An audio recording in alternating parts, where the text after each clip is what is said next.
नमस्कार। स्वागत है आप सभी लोगों का हमारे YouTube channel star GS hub में। हम लोग आज अपने इस चैनल के माध्यम से एक नए विषय का संचालन करेंगे और वो विषय है बायोलॉजी। जो बायोलॉजी साइंस फेज में आने वाले जो जनरल साइंस से रिलेटेड क्वेश्चंस एग्जाम में पूछे जाते हैं, उस जनरल साइंस में नंबर ऑफ क्वेश्चंस जो होते हैं सबसे ज्यादा वो बायोलॉजी से होते हैं। आज हम लोग बायोलॉजी पे चर्चा करेंगे। इंट्रो के रूप में देखेंगे बायो में किस किस रूप में बायोलॉजी को बांट के पढ़ा जाए ताकि नंबर ऑफ क्वेश्चंस को ज्यादा से ज्यादा डील किया जाए एग्जाम में। और इसके अलावा हम लोग ये भी देखेंगे कि बायो क्या है, बायोलॉजी क्या है, और कुछ इसके हम लोग फादर्स के बारे में देखेंगे। खोजकर्ता के रूप में जो आते हैं लोग, जो बायोलॉजी शब्द को लेकर के आए वो कौन थे, बायोलॉजी के जनक के रूप में कौन जाने जाते हैं, और स्पेशल जो खोज करता हुए या किसी चीज का अध्ययन क्या कहलाता है उसका हम स्पेशल एक क्लास लेके आएंगे। तो यहाँ बहुत ज्यादा उन चीजों पे चर्चा नहीं करेंगे। हम बस आपको आज बायोलॉजी का एक स्ट्रक्चर बना के बताता हूँ कि मेरा बायोलॉजी पढ़ाने का नजरिया क्या होगा और किस तरह से हम आपको अपने साथ लेके चलेंगे ताकि आप क्वेश्चंस जो होंगे एग्जाम में बायोलॉजी से रिलेटेड उन क्वेश्चंस को ज्यादा से ज्यादा आप पुटअप कर पाए। तो हम चर्चा करते हैं आज बायोलॉजी के सब्जेक्ट के बारे में। तो बायोलॉजी को पढ़ने के लिए हम लोग क्या करेंगे, सबसे पहले तो हम लोग ये जान जाते हैं कि बायोलॉजी जिसको हम लोग पढ़ने चल रहे हैं इसका पहले एक शब्दों में डिफिनेशन देख लेते हैं। तो बायोलॉजी को हिंदी में हम लोग क्या कहेंगे, जीव विज्ञान। जीव विज्ञान का हम लोग अध्ययन करने चल रहे हैं। अगर इस शब्द को देखा जाए बायोलॉजी को, तो जनरली बायोलॉजी जो शब्द है ये दो शब्दों से मिलकर बनता है। ऐसे इधर हम जीव विज्ञान को कर लेते हैं तो इसको भी हम लोग दो पार्ट में तोड़ देंगे। बायोलॉजी में हम एक तरफ लिखते हैं बायो और दूसरे तरफ लिखते हैं लॉजी, बायो प्लस लॉजी। ऐसे इधर लिख देते हैं जीव, जीव प्लस विज्ञान। बायो का क्या मतलब होता है, बायो जो है इस बायो शब्द का क्या मतलब है, जो बायो शब्द है बायोलॉजी में इसका मतलब होता है लिविंग ऑर्गेनिज्म, लिविंग ऑर्गेनिज्म। और लॉजी का मतलब होता है स्टडी, स्टडी। यानी एक शब्दों में हम ये कह सकते हैं कि बायोलॉजी जो शब्द है इसका होल सोल मतलब हम लोगों को ये निकलना है स्टडी ऑफ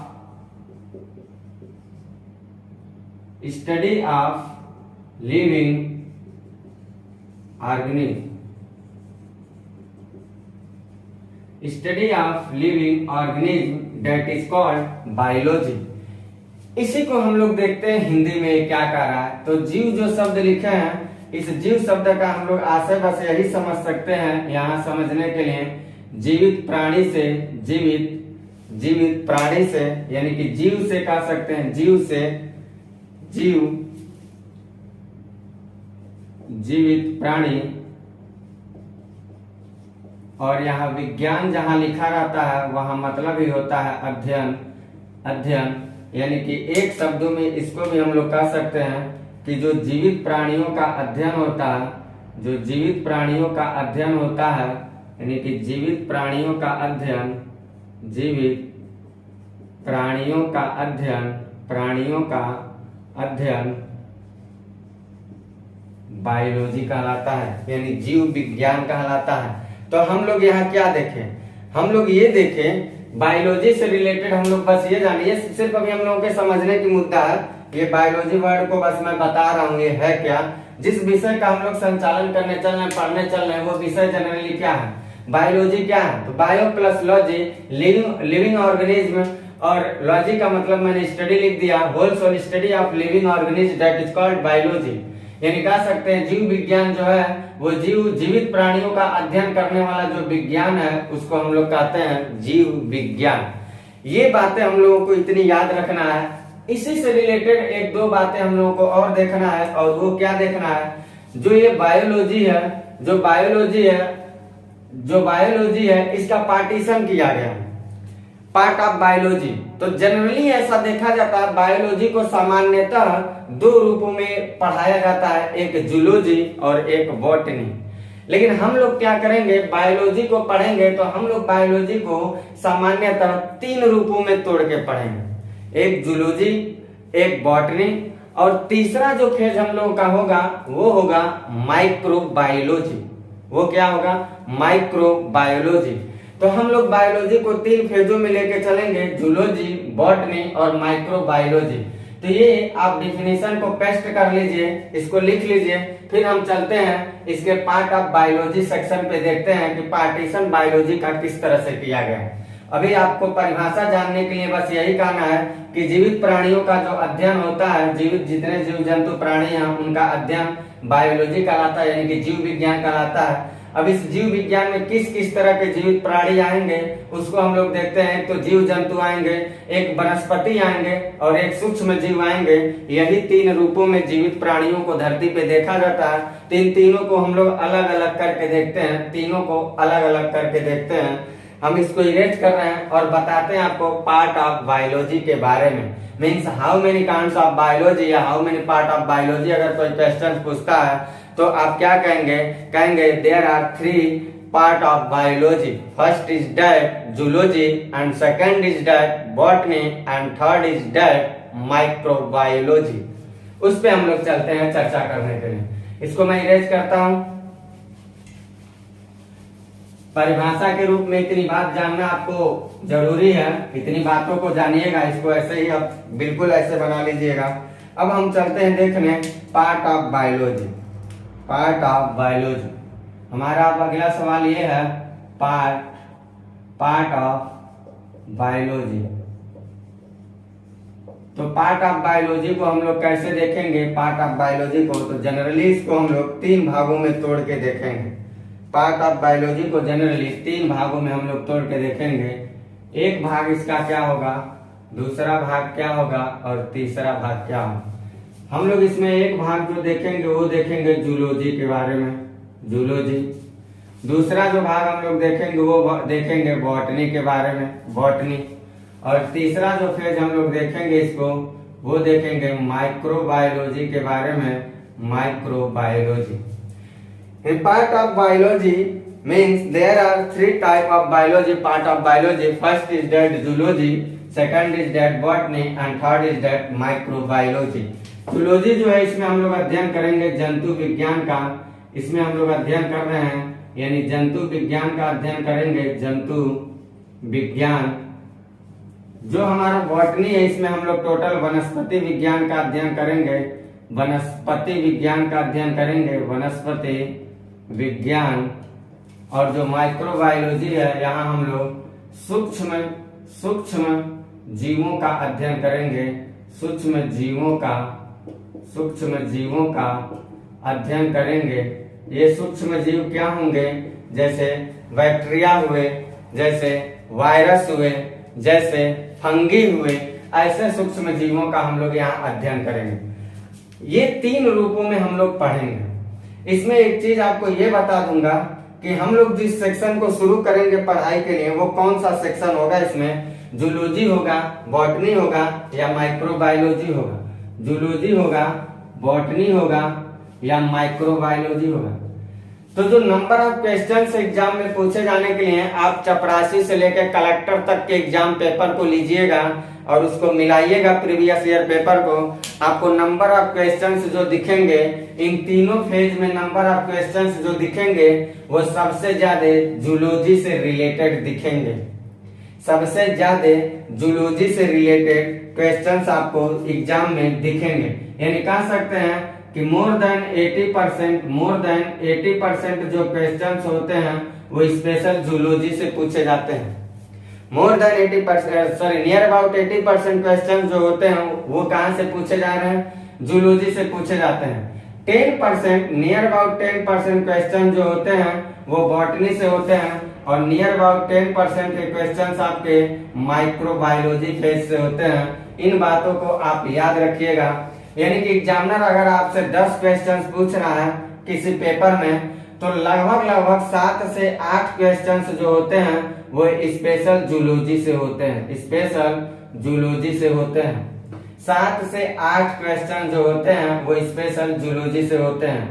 फिर इसमें देखेंगे 2 से 3 क्वेश्चंस जो होते हैं या 1 से 2 क्वेश्चंस जो होते हैं वो 1 से 2 क्वेश्चंस आपके बॉटनी से होते हैं और फिर 1 से 2 क्वेश्चंस लगभग आपके कहाँ से आएंगे, वो आएंगे माइक्रो बायोलॉजी से आएंगे।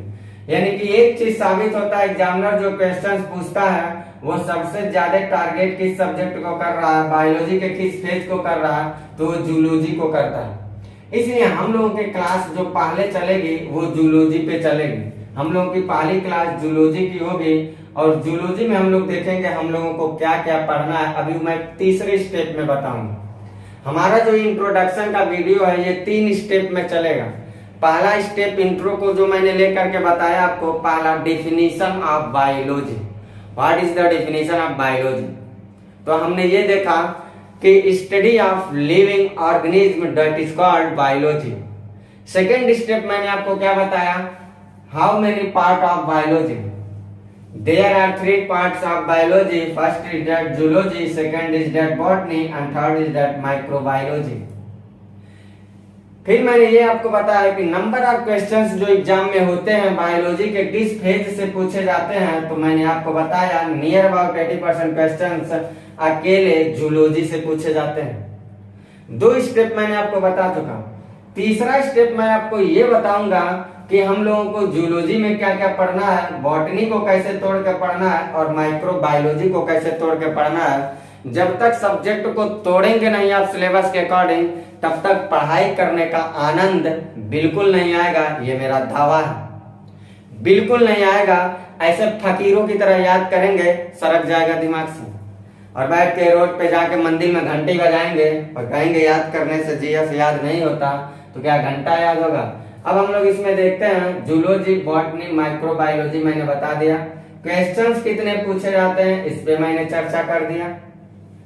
अब हम चर्चा इसी पार्ट से रिलेटेड करने ये चल रहे हैं कि फादर ऑफ बायोलॉजी कौन है, who is the father of biology and who is the father of zoology and who is the father of botany and who is the father of microbiology. ये इस पे हम लोग चर्चा करते हैं। तो पहला हम लोगों का इसमें बात ये होगा कि फादर ऑफ, पहले हम लोग देखते हैं फादर ऑफ बायोलॉजी कौन है। तो बायोलॉजी के फादर कौन है उनको मैं यहीं लिख देता हूँ, बाकी जूलॉजी, बॉटनी और माइक्रोबायोलॉजी का यहाँ लिख देंगे, या नीचे हम लोग लिख लेते हैं। नीचे स्टार बना कैसे लिखिएगा, नीचे स्टार बना के लिखते हैं हम लोग। सबसे पहली बात तो इसमें हम लोग ये लिखेंगे कि फादर ऑफ बायोलॉजी कौन है, father of biology, father of biology. तो फादर ऑफ बायोलॉजी कौन है इसके बारे में हम लोग जानेंगे। तो फादर ऑफ बायोलॉजी के रूप में जाने जाने वाले जो व्यक्ति हैं वो हैं अरस्तु जी, अरस्तु। फिर सेकंड बात हम लोगों को ये जानना है बायोलॉजी के फादर कौन है, बायोलॉजी के पिता कौन है, अरस्तु है। फिर देखेंगे हम लोग फादर ऑफ जूलॉजी कौन है, इसके बारे में हम लोग देखते हैं। तो हम लोगों को देखना है father of zoology.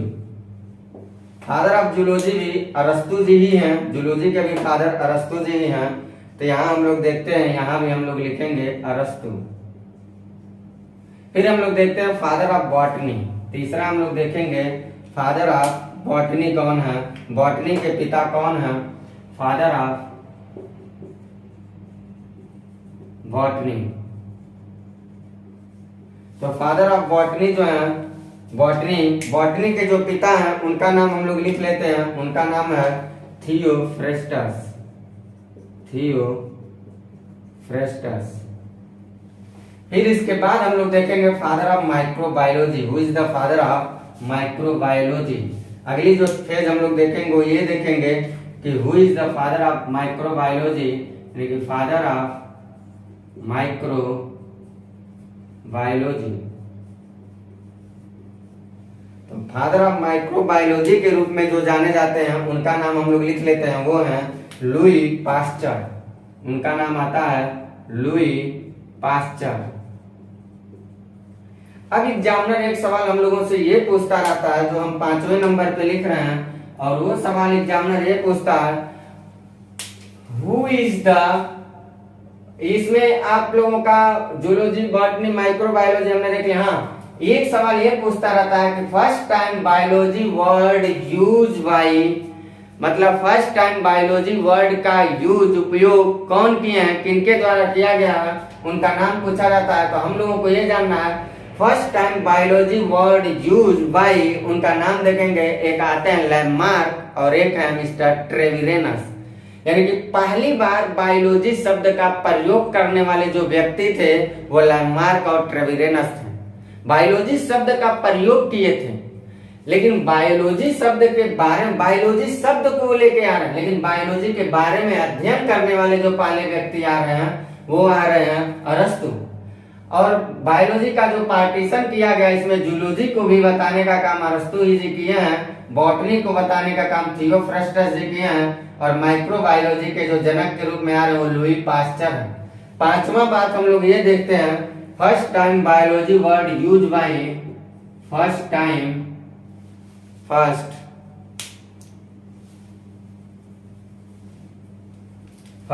Biology, first time biology word use by, वो कौन थे दो लोग जो फर्स्ट टाइम बायोलॉजी वर्ड को यूज कर रहे हैं? तो एक है मिस्टर लैमार्क, एक है लैमार्क और एक है ट्रेविरेनस।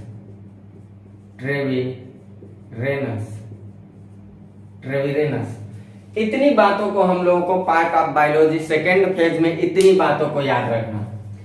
पार्ट ऑफ बायोलॉजी कोई पूछेगा, zoology, botany, microbiology, near about 80% question zoology cover कर रहा है, नियर अबाउट 10% क्वेश्चन बॉटनी और नियर अबाउट 10% क्वेश्चन माइक्रोबायोलॉजी।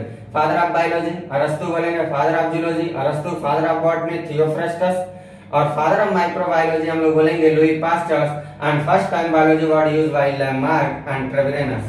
इतनी बातों को हम लोग सेकेंड फेज में याद रखेंगे। अब हम चलते हैं अपने इंट्रो वीडियो में तीसरी फेज के साथ। हम देखते हैं इसमें तीसरी फेज क्या है।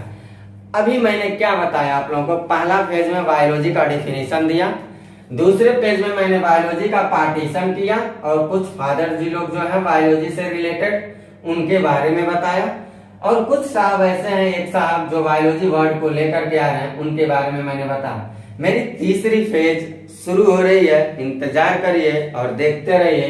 इसका पहले आप लोग क्या करिए, स्क्रीनशॉट लीजिए, फिर हम देखते हैं तीसरी फेज के बारे में।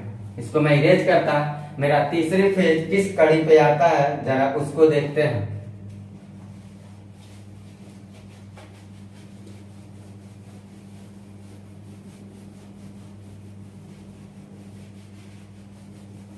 तीसरी जो फेज हमारी है वो ये है कि अभी मैंने बोला सबसे ज्यादा नंबर ऑफ क्वेश्चन जो एग्जाम में होते हैं वो जूलॉजी से होते हैं। तो हम लोगों को ये जानना है कि जूलॉजी में हम लोगों को क्या क्या पढ़ना है, जूलॉजी को हम लोग कैसे पढ़ें कि पढ़ाई हम लोगों की बिल्कुल आसान हो जाए। पहले जूलॉजी के बारे में बात कर रहा हूँ, फिर मैं बॉटनी पढ़ाते समय बॉटनी के बारे में बात करूंगा, और माइक्रोबायोलॉजी पढ़ाते समय माइक्रोबायोलॉजी से बात करूंगा। अभी मैं अपने फर्स्ट सेगमेंट के साथ चल रहा हूँ आपसे मुलाकात करने, और वो है हमारा जूलॉजी, जंतु विज्ञान। हम लोग चलते हैं जंतु विज्ञान की दुनिया में और देखते हैं रहस्य क्या है प्रकृति का। तो हम लोग आते हैं जंतु विज्ञान में, और हम लोगों का जो अब चल रहा टॉपिक वो है जूलॉजी, जंतु विज्ञान। जंतु विज्ञान यानी कि जूलॉजी, यानी कि हम लोग चर्चा करने चल रहे हैं जूलॉजी के बारे में। तो जंतु विज्ञान में हम लोगों को क्या क्या पढ़ना है, अगर इसको हम लोग समझ जाए तो हमें लग रहा है पढ़ाई हम लोगों का और आसान हो जाए। अभी जरा गौर करते चलिएगा, बायोलॉजी में जितनी ज्यादा डाइवर्सिटी दिखाई देती है, मास्टर पढ़ाने तो आता है, कभी सेल बायोलॉजी उठा के पढ़ाएगा, कभी ह्यूमन फिजियोलॉजी पढ़ाएगा, कभी इकोनॉमिकल इंपॉर्टेंस ऑफ एनिमल्स के बारे में बताएगा, कभी इकोनॉमिकल इंपॉर्टेंस ऑफ प्लांट्स के बारे में बताने लगता है। लड़का रहता है, मास्टर तो हवाबाजी कर जाता है, लड़का घंटा नहीं समझ पाता, वो जीवन भर परेशान रहता कि मैं क्या पढ़ूं और कैसे पढ़ूं। मैंने अभी 3 सेगमेंट की बात किया है आपसे, 3 सेगमेंट में बताऊंगा। पहले सेगमेंट में डिफिनीशन दिया, सेकंड सेगमेंट में मैंने क्या किया, पार्टीशन के बारे में बात कराया। जो तीसरा स्टेप मेरा शुरू हो रहा है वो तीसरे स्टेप में मैं जूलॉजी से रिलेटेड बात बता रहा हूँ कि जूलॉजी को हमें कैसे कैसे पढ़ना है और उसी अंदाज में आपको पढ़ाते हुए लेके चलूंगा। फिर बॉटनी जब पढ़ाने आऊंगा तो बॉटनी का बताऊंगा स्टेप कैसे चलेगा, और माइक्रोबायोलॉजी पढ़ाने आऊंगा तो माइक्रोबायोलॉजी के बारे में बताऊंगा। तब तक आप वेट करिए और जिन चीजों को मिल रहा इसको एक्सेप्ट करते चलिए। तो जूलॉजी में हम लोग 4 खंड करके पढ़ेंगे। जीव विज्ञान को अगर 4 खंड में तोड़ के पढ़ लेते हम लोग तो हमें लग रहा है कि जीव विज्ञान से कोई भी सवाल आपका शायद ना छूटे। मैं कॉन्सेप्चुअल भी बात करूंगा हर टॉपिक पे और आपके साथ तथ्यात्मक भी बिंदु पे बात करूंगा और विश्लेषणात्मक बिंदु पे भी बात करूंगा। तो निश्चिंत रहिएगा और लगे रहिए और देखते रहिए। इसमें 4 फेज वो कौन से हैं करामात करने के लिए। इसके 4 खंड हम लोग तोड़ते हैं। पहला खंड जो हम लोग पढ़ेंगे वो पढ़ेंगे ह्यूमन फिजियोलॉजी। ह्यूमन फिजियोलॉजी के बारे में, यानी कह सकते हैं मानव कार्यकी के बारे में। पहला जो हम लोगों का फेज चलेगा वो चलेगा मानव कार्यकी, ह्यूमन फिजियोलॉजी, मानव कार्यकी, यानी कि हम लोग पढ़ेंगे ह्यूमन फिजियोलॉजी के बारे में। ह्यूमन फिजियोलॉजी के बारे में हम लोग देखेंगे मानव कार्यकी ये क्या है। मनुष्य अपने जीवन में जितनी सारी घटनाओं से गुजरता है उन समस्त घटनाओं के बारे में हम लोग को पढ़ना है। यानी कि मनुष्य अपने माँ के गर्भ में है, जब बच्चा माँ के गर्भ में है, रिप्रोडक्टिव सिस्टम पढ़ते समय हम लोग देखेंगे कि माँ के गर्भ में है। गर्भ में माँ के होने के बाद जब वो बच्चा जब पैदा होता है तो पैदा होने के बाद वो जैसे समाज से जुड़ा, धीरे धीरे बड़ा हुआ, ग्रोथ किया, तो उसके साथ क्या हुआ, खाना खाएगा, सांस लेगा। तो खाना खाना डाइजेस्टिव सिस्टम में पढ़ लेंगे हम लोग, सांस ले रहा है रिस्पायरेटरी सिस्टम में पढ़ लेंगे, मल त्याग करता है वो उत्सर्जन तंत्र में हम लोग इसको पढ़ लेंगे, जो वो काम करता है एक्सक्रीटरी सिस्टम में। इसके बाद वो क्या करेगा, बहुत सारे ऐसे काम करता रहता है। जैसे मनुष्य जो होता है उसकी नर्वस सिस्टम के बारे में जानेंगे, तंत्रिका तंत्र क्या होता है, इंडोक्राइन सिस्टम के बारे में जानेंगे, अंतरस्रावी ग्रंथियां क्या होती है, मैं बोल रहा हूँ, मैं हंस रहा हूँ, मैं चल रहा हूँ, मुझे पढ़ना नहीं है, मुझे पढ़ना है, ऐसे जो मन करते हैं, जो आलस करते हैं, उन चीज के लिए कौन से ग्लैंड्स जो होते हैं, कहाँ से वो आ रहे हैं, कौन स्रावित कर रहा है, किस लिए जिम्मेदार है, वो सब हम लोग उसमें पढ़ेंगे। यानी मनुष्य अपने जीवन में जितनी सारी घटनाओं को घटित कर रहा है, लास्ट में मनुष्य मर जाता है जब, अगर उसके मसल्स जो है वो सड़ गए, हट गए, तो कंकाल जो बचता है उस स्केलेटन सिस्टम को भी हम लोग पढ़ेंगे, कंकाल तंत्र के बारे में भी पढ़ेंगे, यानी कि मनुष्य के हड्डियों के बारे में भी पढ़ेंगे। तो ये जानिएगा मानव जीवन में जितनी सारी घटनाओं का घटित हो रहा है और शरीर से संबंधित जितनी सारे अंग हैं, उन सारे अंग और सारी घटनाओं का अध्ययन हम लोग ह्यूमन फिजियोलॉजी चैप्टर में करेंगे। तो हम लोग जंतु विज्ञान को किस भाग में पढ़ेंगे, तो एक मैंने आपको बता दिया ह्यूमन फिजियोलॉजी। फिर दूसरा जो हम लोग खंड आएंगे पढ़ने के लिए, इसमें वो पढ़ेंगे हम लोग अनुवांशिकता, जेनेटिक्स। अनुवांशिकता के बारे में देखेंगे, जेनेटिक्स के बारे में देखेंगे, जेनेटिक्स के कि एक लक्षण दूसरे लक्षण में, माँ के लक्षण पुत्र में, पिता का लक्षण पुत्र में, ऐसे एक लक्षण दूसरे, एक जो जीन दूसरे पीढ़ी में कैसे ट्रांसफर होता है, ये जेनेटिक्स के बारे में हम लोग पढ़ते समय देखेंगे। फिर तीसरा जो हम लोग फेज पढ़ेंगे इसमें, जेनेटिक्स पढ़ने के बाद जो तीसरा फेज इसमें हम लोग पढ़ेंगे वो पढ़ेंगे क्लासिफिकेशन ऑफ एनिमल्स। वो हम लोग पढ़ेंगे क्लासिफिकेशन ऑफ एनिमल्स, यानी कि जंतु वर्गीकरण। क्लासिफिकेशन ऑफ एनिमल्स के बारे में देखेंगे, जंतु वर्गीकरण के बारे में।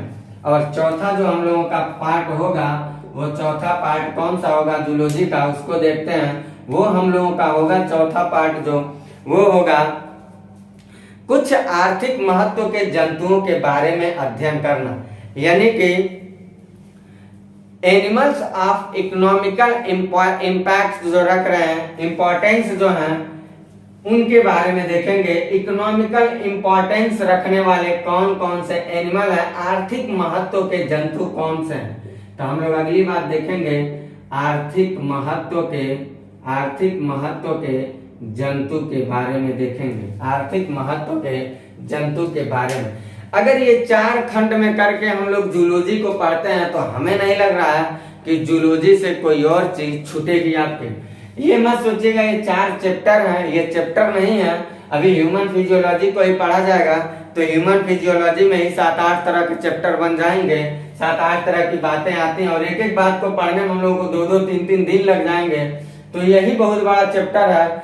और आपको एक और राज की बात बताता हूं, मैं एक और रहस्यमयी बात बताता हूं। जो मैंने बायोलॉजी का पार्टीशन किया था और मैंने ये बताया कि नियर अबाउट 80% क्वेश्चंस को कवर करता है कौन, नियर अबाउट 80% क्वेश्चंस को कौन कवर करता है, तो मैंने आपको बताया था वो करता है जूलॉजी। अगर आपसे कोई पूछे जूलॉजी को मास्टर बता दो 4 भाग में तोड़ के पढ़ा रहे हो, इस जूलॉजी में जो 80% क्वेश्चन जूलॉजी से पूछे जाएंगे स्पेशल, तो इस 4 खंड में कौन सा ऐसा खंड है जो सबसे ज्यादा क्वेश्चंस को रखता है, तो याद रखिएगा वो खंड है ह्यूमन फिजियोलॉजी। जूलॉजी में सबसे ज्यादा क्वेश्चन जो आते हैं वो आते हैं ह्यूमन फिजियोलॉजी से। और हम लोग पहले उसी को शुरुआत करेंगे। हम लोगों की जो क्लास की शुरुआत होगी वो ह्यूमन फिजियोलॉजी से होगी। आप बने रहिएगा, ह्यूमन फिजियोलॉजी के साथ हम लोगों की क्लास की शुरुआत होगी। तो अब हम लोग देखते हैं कि जो ह्यूमन फिजियोलॉजी की क्लास चलेगी उसमें मास्टर क्या क्या चीजों को पढ़ाएगा। आज मैं कोई क्लास नहीं ले रहा, आज मैं टोटल क्लासिफिकेशन करके आपको बता रहा हूँ कि मेरा बायोलॉजी पढ़ाने का नजरिया क्या होगा और किस अंदाज में आपको मैं पढ़ाना चाह रहा हूँ, ताकि आपके एग्जाम में क्वेश्चंस ज्यादा से ज्यादा क्वेश्चंस का आंसर देने की ताकत आप रखें।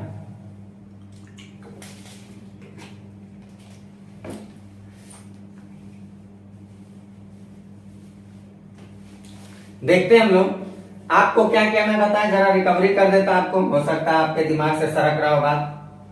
पहला इस सेगमेंट में मैंने बताया इंट्रोडक्शन ऑफ बायोलॉजी के बारे में। पहला मैंने क्या बताया, इंट्रोडक्शन ऑफ बायोलॉजी। दूसरी पार्ट में मैंने क्या बताया, पार्ट ऑफ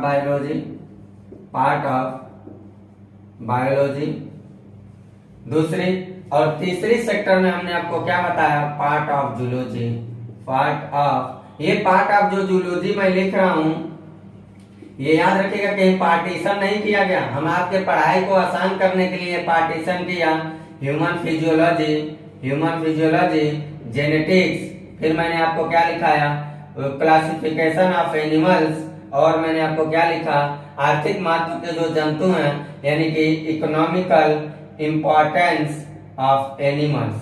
इसके बारे में मैंने बताया कि ये 4 चीज अगर पढ़ लेते हैं तो हमारा ये कवर है। मैंने आपको इंट्रोडक्शन दे दिया, मैंने आपको पार्ट ऑफ बायोलॉजी बता दिया।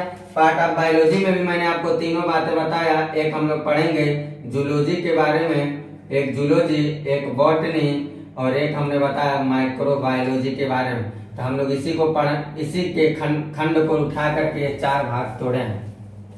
क्या समझे आपको इतनी बात क्या समझ में आई? आप बस देखते रहिए। जंतु विज्ञान के 4 फेज जो हैं, human physiology, genetics, classification of animals और कुछ इकोनॉमिकल इंपॉर्टेंस रखने वाले एनिमल्स जो हैं, इनके बारे में हम लोगों की जो पहला चैप्टर शुरू होगा वो शुरू होगा ह्यूमन फिजियोलॉजी, मानव कार्यकी के बारे में। तो हम लोग देखते हैं मानव कार्यकी को जब हम क्लास कंटिन्यू करेंगे तो मैं ह्यूमन फिजियोलॉजी के बारे में क्या क्या आपको बताऊंगा, मैं ह्यूमन फिजियोलॉजी के बारे में आपको क्या क्या बताना चाहूंगा। तो इसको जरा देख लेते हैं, इसको देखते हैं हम लोग ह्यूमन फिजियोलॉजी के बारे में। यानी कि हम लोगों का चल रहा है ये जूलॉजी ही, यहाँ जूलॉजी ही चल रहा है। और जूलॉजी के जो 4 सेक्टर थे उसमें एक सेक्टर हमने लिखा था मानव कार्यकी, ह्यूमन फिजियोलॉजी। इस मानव कार्यकी में हम लोगों को क्या क्या पढ़ना, एक हम लोग पढ़ेंगे मानव कार्यकी में पाचन तंत्र, डाइजेस्टिव सिस्टम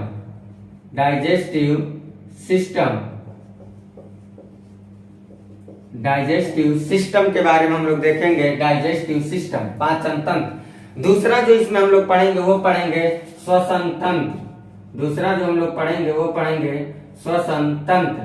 तीसरा जो पढ़ेंगे रिस्पायरेटरी सिस्टम, तीसरा जो हम लोग पढ़ेंगे वो पढ़ेंगे परिसंचरण तंत्र। जो परिसंचरण तंत्र होता है, परिसंचरण तंत्र ये पढ़ेंगे, यानी कि परिसंचरण तंत्र में हम लोग देखेंगे जो परिसंचरण यानी कि सर्कुलेटरी सिस्टम जो है, इसमें हम लोग देखेंगे ब्लड से रिलेटेड बातों को ही देखेंगे, सारी बातों को। डाइजेस्टिव सिस्टम पढ़ेंगे, रिस्पिरेटरी सिस्टम पढ़ेंगे, फिर उसके बाद हम लोग सर्कुलेटरी सिस्टम पढ़ेंगे, परिसंचरण तंत्र, फिर उसके बाद हम लोग परिसंचरण तंत्र के बाद जो टॉपिक पढ़ेंगे वो हम लोग पढ़ेंगे स्केलेटन सिस्टम देखेंगे, कंकाल तंत्र के बारे में। स्केलेटन सिस्टम यानी कंकाल तंत्र के बारे में हम लोग पढ़ेंगे। फिर हम लोग देखेंगे इसमें इंडोक्राइन सिस्टम के बारे में पढ़ेंगे, अंतःस्रावी तंत्र के बारे में, अंतःस्रावी तंत्र के बारे में पढ़ेंगे, इंडोक्राइन सिस्टम के बारे में पढ़ेंगे।